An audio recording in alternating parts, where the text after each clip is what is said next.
지금의 큰 악재인 경기 침체와 고금리 상황이 해소가 됐을 때 이 정도면은 충분히 주가에 많이 반영돼서 빠진 게 아니냐, 그만큼 지금은 싸니까 사도 된다.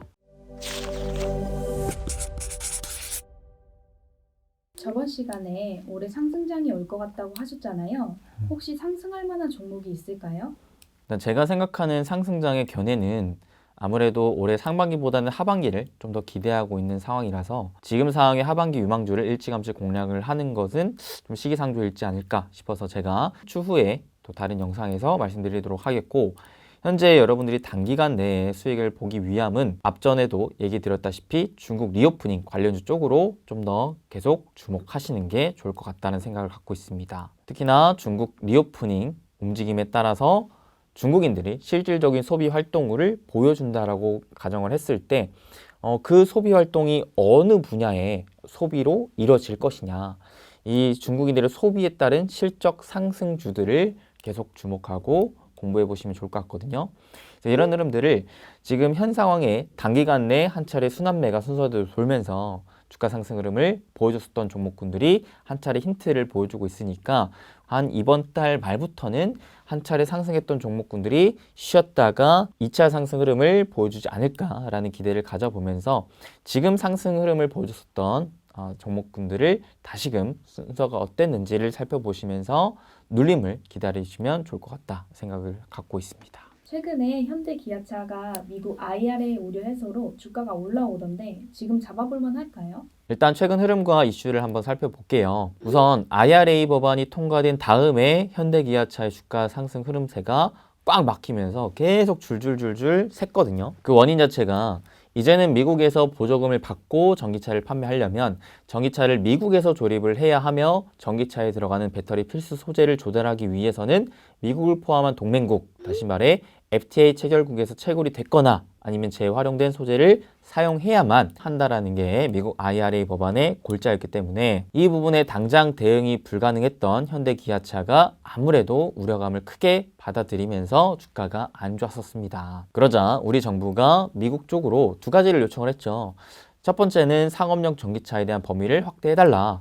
두 번째는 IRA 규정 시행을 지금 당장의 무리가 있으니 3년을 유예해달라 라는 요청이었는데, 그 중에서 최근에 그 첫 번째에 대한 요청이 받아들여진 겁니다. 바로 상업용 전기차 범위 확대에 대한 요구사항이 받아들여진 거죠. 구체적으로 상업용 전기차는 북미 내 최종 조립과 배터리와 핵심 광물에 대한 조건과 관련 없이 $7,500의 세액 공제가 적용이 되는 부분인데, 이 상업용 전기차에 대한 분류를 기존 물류용 트럭뿐만 아니라 리스 차량, 렌터카와 같은 차들도 상업용 전기차로 분류해주겠다라는 겁니다. 그렇게 되면 같은 모델이더라도 법인, 리스 회사 등에 판매를 한다면 $7,500의 세액 공제 혜택이 가능하기 때문에 이번 지침이 발표되면서 현대차 그룹은 상업용 전기차 시장 내에서는 다른 회사들과 동일한 조건에서 경쟁하는 것이 가능해진 거죠. 그래서 조지아 공장이 완공되기까지의 1, 2년 정도의 과도기 동안은 이번 흐름으로 인해 리스 판매로 당분간은 좀 버틸 수 있겠다라고 예상이 됩니다. 그리고 이게 또 긍정적인 게 실질적으로 상업용으로 차량이 활용되는지 여부 자체를 따지지는 않기 때문에 렌터카라든지 아니면 회사 정부 쪽으로 구매하거나 판매에 국한되지가 않는 상황입니다. 그리고 리스 기간이 만료된 차량은 중고차로 판매되거나 재활용될 건데 중고차 재고를 떠안게 되는 부담이 있긴 하지만 북미 지역의 신차 딜러들은 워낙 중고차 중개업을 동시에 영위하는 경우가 많기 때문에 크게 피해를 받지는 않을 것 같고요. 이번 이슈가 중요한 게 아무래도 우리나라랑 달리 미국 소비자들은 자동차 리스 프로그램을 적극적으로 활용을 하고 있거든요. 실제 미국 자동차 판매량 중에 리스 비중이 20-30% 수준으로 달할 정도로 굉장히 많은 리스 프로그램을 활용하고 있기 때문에 이 자체가 풀린다라는 것은 그만큼 현대차 그룹에서도 판매량이 늘어날 수 있겠다라는 것을 기대할 수 있는 부분입니다. 사실 작년 8월 IRA가 발효된 이후로 우리나라 전기차 판매량이 직격탄을 맞았어요. 현대차 아이오닉 5 같은 경우에는 IRA가 시행된 이후로 직전 대비해서 60% 정도 수준으로 판매량이 떨어졌었습니다. 그러면서 현대기아차의 주가도 역시 마찬가지 계속해서 하락세를 보여주고 있었는데 최근 이 IRA 관련해서 리스크가 완전히 해소된 것은 아니지만 그래도 어느 정도는 한국 자동차에 대한 추가 제재에 대한 우려 자체가 일정 해소됐다라고 판단이 되면서 주가가 반등세를 보여주고 있는 게 아닌가 싶어요. 자, 그럼 현 상황에서 현대기아차를 사야 되느냐에 대한 의견을 제시하기 위한 긍정적인 면과 부정적인 면을 좀 말씀드리자면, 우선 긍정적인 건 8월부터 IRA에 따른 우려감이 계속 주가에 반영이 되어 있었기 때문에 이미 주가에는 IRA에 대한 우려가 충분히 반영된 게 아닌가. 지금 현재 상황의 현대기아차의 주가 상태가 PER 기준 7배 정도 수준이기 때문에 자, 이 정도면은 충분히 주가에 많이 반영돼서 빠진 게 아니냐. 그만큼 지금은 싸니까 사도 된다. 라는 긍정적인 면을 볼 수가 있는 건데, 반대로 부정적인 건 진짜 위기는 올해부터 시작된다라는 겁니다. 왜?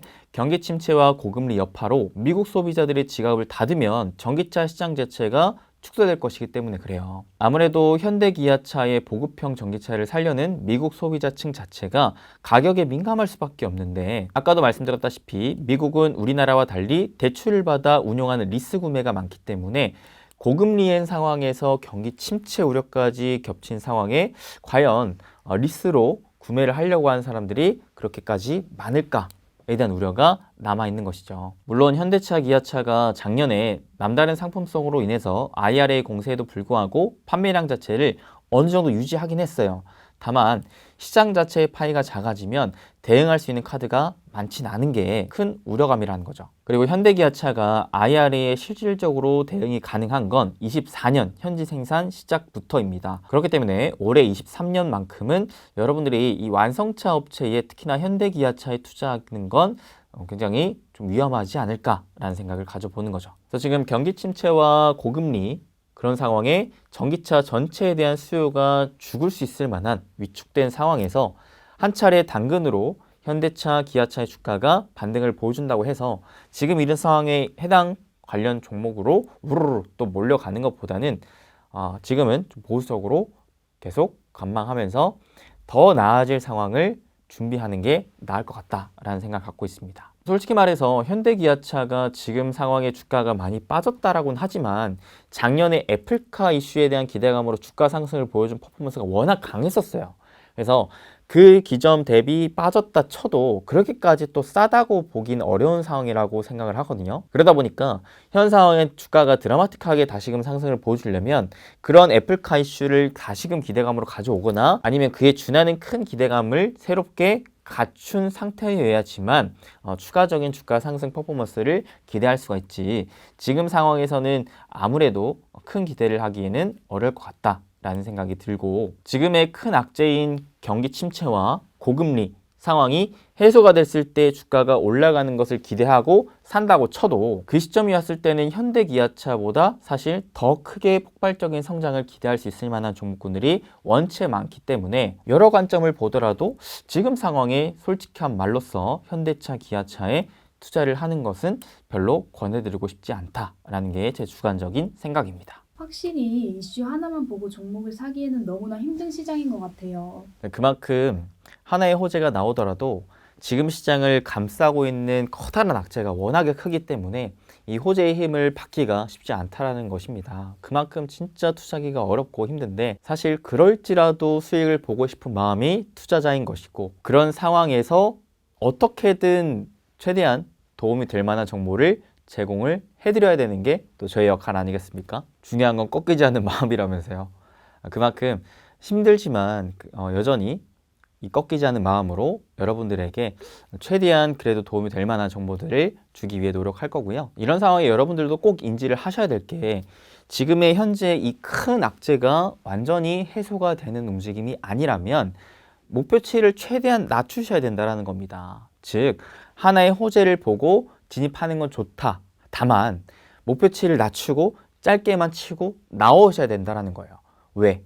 그렇지 않으면 커다란 악재가 여전히 누르고 있기 때문에 호재로 올라갔다 하더라도 금방 꺾일 가능성이 높기에 여러분들이 이거를 계속 끌고 가다가는 다시 원위치, 오히려 손실권으로 접어들 수가 있으면서 안 좋은 악순환의 반복이 걸려버릴 수가 있기 때문에 웬만하면은 여러분들이 이슈에 따른 매매를 하더라도 짧게 치고 빠지는 매매를 하셔라 라고 권해드리고 싶습니다. 그럼 오늘은 여기까지 하도록 하겠고요. 다음에 또 새로운 좋은 정보와 함께 찾아뵙길 바라면서 저는 오늘 이만 인사드리겠습니다. 여러분들 항상 건강하시고 행복되세요.